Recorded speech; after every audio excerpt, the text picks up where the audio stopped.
There's a moment in every classroom when the lesson plan just doesn't go far enough. Maybe it's during Black History Month, when the same names and stories are repeated year after year. Martin Luther King Jr., Rosa Parks, Harriet Tubman. Important figures, no doubt, but their stories are only the tip of the iceberg. What about the rest? What about the inventors, the artists, the scientists, the everyday people who shaped history in ways that textbooks never mention? What about the movements, the struggles, the victories, and the heartbreaks that never made it into the curriculum? This is the story of what they never taught us about Black history in school, a story that's bigger, deeper, and more complex than most of us ever realized. Imagine sitting in a classroom, flipping through a history book, and realizing that entire chapters of the American story are missing. The pages are filled with dates and names, but the context is thin. The details are sparse, and the narrative is often sanitized. Slavery is mentioned, but the brutality, the resistance, and the humanity of those who endured it are glossed over. The civil rights movement is summarized in a few paragraphs, as if the fight for justice was a brief moment rather than a centuries-long struggle. Reconstruction, the Harlem Renaissance, the Great Migration, these are footnotes, not focal points. And the stories of Black excellence, Black innovation, and Black resilience, too often they're left out entirely. This isn't just an accident. The way history is taught in schools is shaped by decisions made at every level, from local school boards to state legislatures to textbook publishers. For decades, there's been a reluctance to confront the full truth of America's past. Some say it's about protecting students from uncomfortable topics. Others argue it's about promoting unity or avoiding controversy. But the result is the same. A version of history that leaves out the voices, the experiences, and the contributions of millions of people. So what did we miss? Let's start with the basics. Did you know that the first Africans arrived in what would become the United States in 1619, more than a year before the Pilgrims landed at Plymouth Rock? Did you know that Black people fought in every American war, from the Revolution to the present day? Did you know that there were thriving Black communities, business districts, schools, churches, and social clubs long before the Civil Rights Movement? These stories are not just important, they're essential to understanding who we are as a nation. Take, for example, the story of Black Wall Street in Oklahoma. In the early 20th century, the Greenwood District was one of the most prosperous Black communities in the country. It was home to doctors, lawyers, entrepreneurs, and educators. But in 1921, a white mob destroyed it in one of the worst acts of racial violence in American history. Hundreds were killed, thousands were left homeless, and the community was never the same. Yet for decades, this story was left out of textbooks, ignored by teachers, and forgotten by the wider public. Or consider the story of Henrietta Lacks, a Black woman whose cancer cells were taken without her consent in the 1950s and used for groundbreaking medical research. Her cells helped develop the polio vaccine, cancer treatments, and much more. But for years, her family received no recognition, no compensation, and no answers. The story of Henrietta Lacks is a story of scientific achievement, but also of exploitation and injustice, a story that challenges us to think about ethics, consent, and the value of Black lives. There are countless other stories like these. Stories of Black inventors whose patents were stolen, of Black artists whose work was appropriated, of Black leaders whose contributions were erased. There are stories of resistance like the slave rebellions led by Nat Turner and Denmark Vesey, or the Underground Railroad operated by Harriet Tubman and countless unnamed allies. There are stories of innovation, like the agricultural genius of George Washington Carver or the mathematical brilliance of Katherine Johnson, and the other hidden figures who helped send astronauts to the moon. But it's not just about the big names or the dramatic events. It's about the everyday lives of Black Americans, the families who built communities, the teachers who educated generations, the workers who powered industries, the activists who fought for justice. It's about the culture, the music, the food, the language, and the traditions that have shaped American life in ways both subtle and profound. So why weren't we taught these stories? Part of the answer lies in the politics of education. For much of American history, schools were segregated, and Black students were often given inferior resources and outdated textbooks. Even after desegregation, the curriculum was slow to change. Textbook publishers catered to the largest markets, often in states with conservative boards of education that resisted any content deemed controversial. Teachers, too, were often unprepared or unwilling to tackle difficult topics, especially in communities where talking about race was a taboo. But there's another reason, too. The full story of Black history challenges the myths we like to tell about America. It forces us to confront the reality of slavery, segregation, and systemic racism. It asks us to reckon with the ways in which our society has failed to live up to its ideals. And it reminds us that progress is not inevitable. It's the result of struggle, sacrifice, and the courage to demand something better. The truth is, what we learn in school shapes how we see ourselves, our neighbors, and our country. When Black history is reduced to a handful of names and a few sanitized stories, it sends a message, one that echoes long after the final bell rings. It tells Black students that their ancestors were only victims or side characters, not innovators, leaders, or creators. It tells non-Black students that Black history is separate from real American history, something to be studied for a month and then forgotten. This narrow view robs everyone of a fuller, richer understanding of the past and the present. Imagine if, instead, we learned about the full spectrum of Black experience in America. Imagine if we studied the poetry of Phyllis Wheatley, the first published African-American poet who wrote her verses while enslaved. Imagine if we explored the legacy of the Harlem Renaissance, when Black writers, musicians, and artists transformed American culture and challenged the world to see Black life in all its complexity and beauty. Imagine if we understood the impact of the Great Migration, when millions of Black families moved from the rural South to cities across the country, reshaping the nation's politics, economy, and culture. There's so much more to Black history than struggle and pain. There's joy, creativity, and resilience. There are stories of Black cowboys in the Wild West, of Black explorers who charted new territories, of Black scientists who made discoveries that changed the world. There are stories of Black entrepreneurs who built businesses from the ground up, of Black educators who founded schools and colleges, of Black athletes who broke records and barriers. These stories are not just inspiring, they're essential to understanding the American story. But the gaps in our education are not just about what's missing, they're about what's distorted.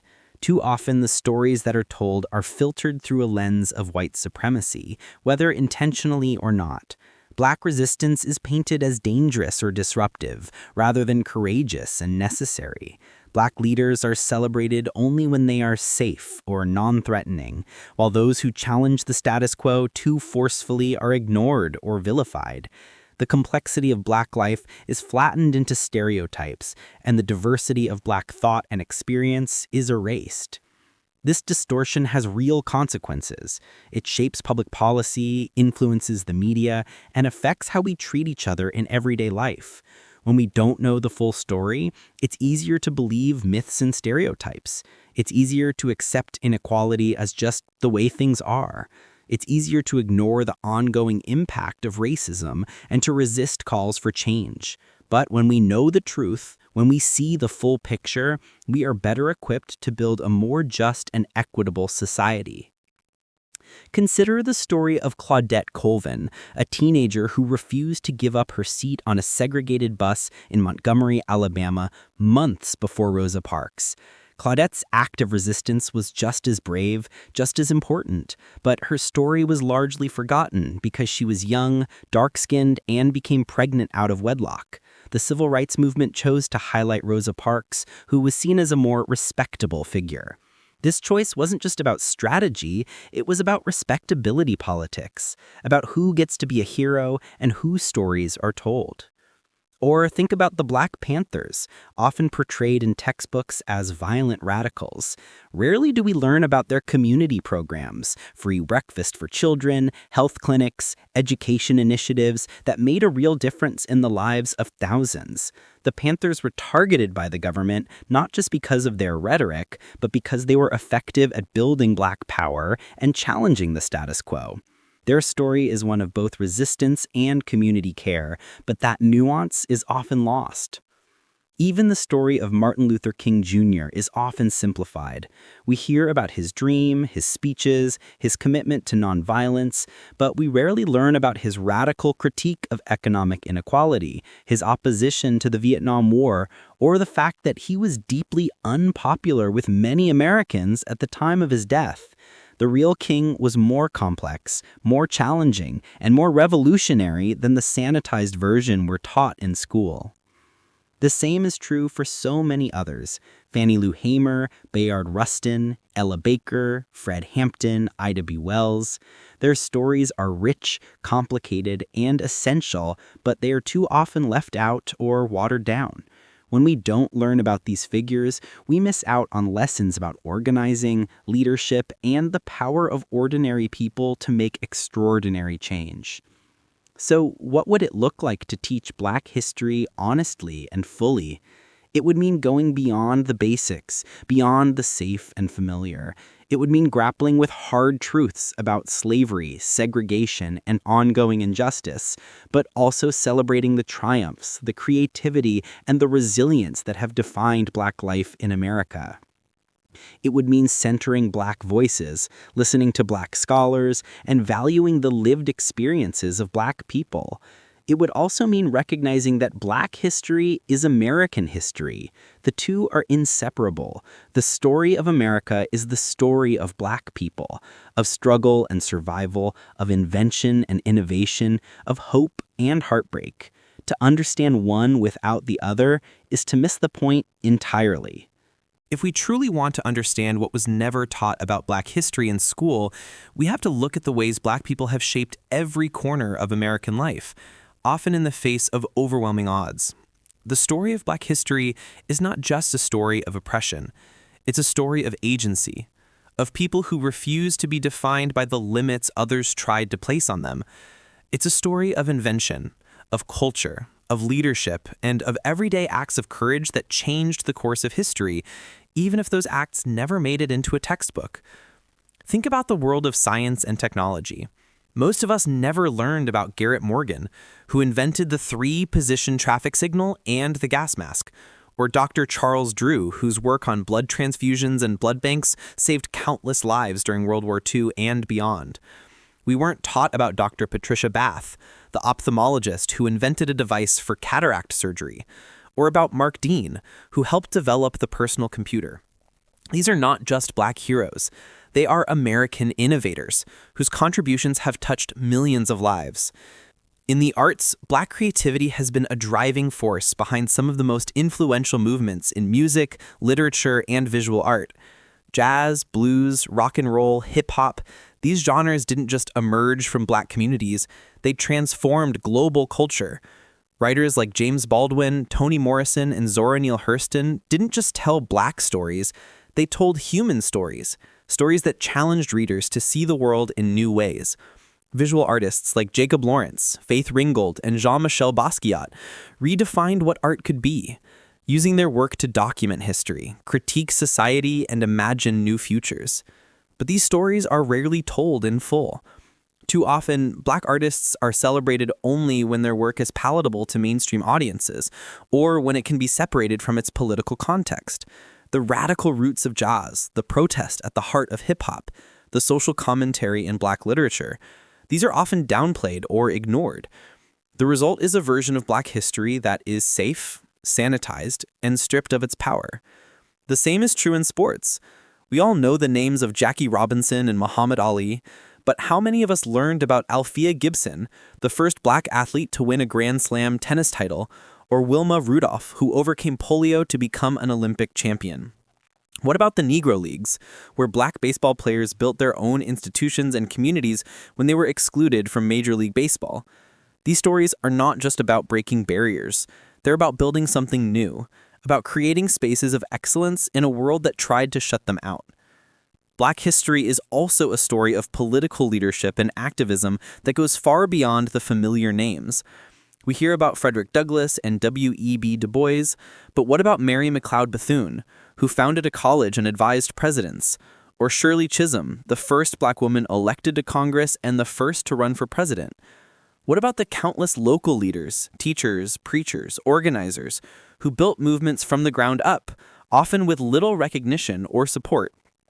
And then there are the stories of everyday life, the families who built businesses, the communities that created mutual aid societies, the churches that served as centers of resistance and hope. These stories rarely make it into textbooks, but they are the foundation of Black history.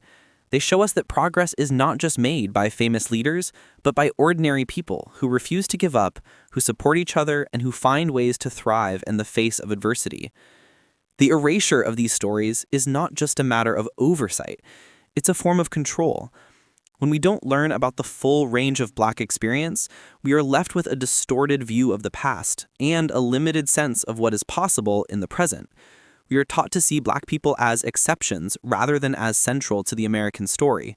We are taught to see progress as the result of a few great men, rather than the product of collective struggle and solidarity. This erasure also affects how we see the present. When we don't know the history of Black innovation, we are less likely to recognize it when we see it today. When we don't know the history of Black resistance, we are less likely to understand the movements for justice that continue to this day. When we don't know the history of Black joy, we are less likely to celebrate it, to see it as a vital part of what it means to be human. So, what can we do about it? The first step is to seek out the stories that were left out. Read books by Black authors, watch documentaries, listen to elders, and support Black artists and creators. Challenge the narratives you were taught and be willing to sit with discomfort. Ask questions, do your own research, and share what you learn with others. Education is not just something that happens in school, it's a lifelong process, and it's up to all of us to fill in the gaps. Learning the untold truths of Black history isn't just about filling in the blanks. It's about changing the way we see the world and our place in it. When we start to uncover the stories that were left out, we begin to understand how history is made, who gets to tell it, and why some voices are amplified while others are silenced. This process can be uncomfortable, especially if it challenges what we thought we knew. But it's also liberating. It opens up new possibilities for empathy, connection, and action. One of the most powerful lessons from the hidden chapters of Black history is the importance of community. Throughout American history, Black communities have built networks of support and resistance in the face of exclusion and violence. From the mutual aid societies of the 19th century to the freedom schools of the civil rights era, Black people have always found ways to care for each other, to educate their children, and to fight for justice. These efforts were often ignored or undermined by those in power, but they laid the groundwork for progress that benefited everyone. Take, for example, the story of the Black church. More than just a place of worship, the church has been a center of political organizing, education, and social support. It was in churches that civil rights leaders planned marches, registered voters, and built coalitions. The church provided a space where Black people could speak freely, develop leadership skills, and imagine a better future.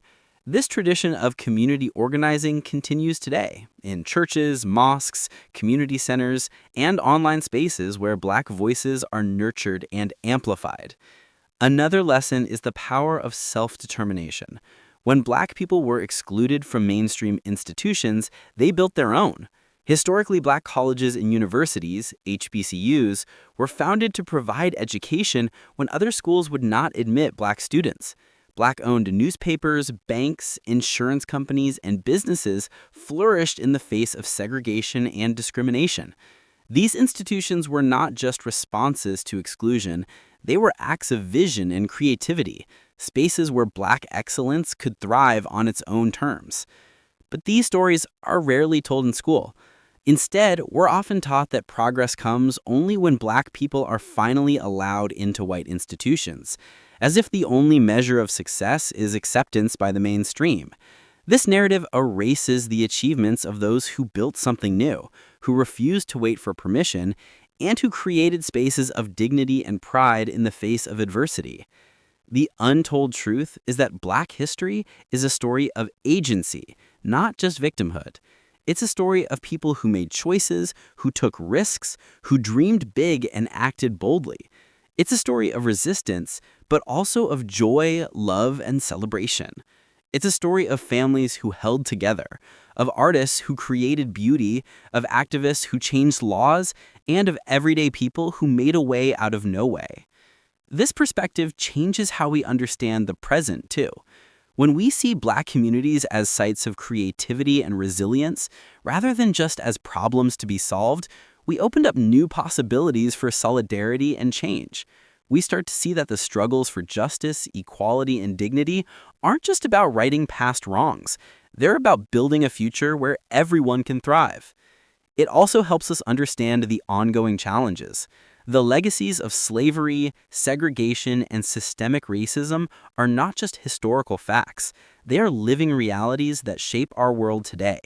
The wealth gap between Black and white families, the disparities in health and education, the over-policing of Black neighborhoods, these are not accidents. They are the result of policies and practices that have been in place for generations.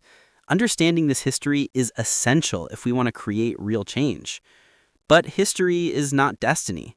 The untold stories of Black history are full of examples of people who refused to accept the world as it was and worked to create something better. They remind us that progress is possible, but it is never guaranteed. It requires courage, persistence, and a willingness to challenge the status quo. So, as we seek to learn what was never taught in school, we have to be willing to ask hard questions. Who benefits from the way history is taught? Whose stories are centered and whose are left out? What would it mean to tell the truth even when it's uncomfortable? And how can we use that truth to build a more just and inclusive society? The answers to these questions are not always easy, but they are necessary. They require us to listen to voices that have been marginalized, to seek out stories that have been hidden, and to challenge the narratives that have shaped our understanding of the world.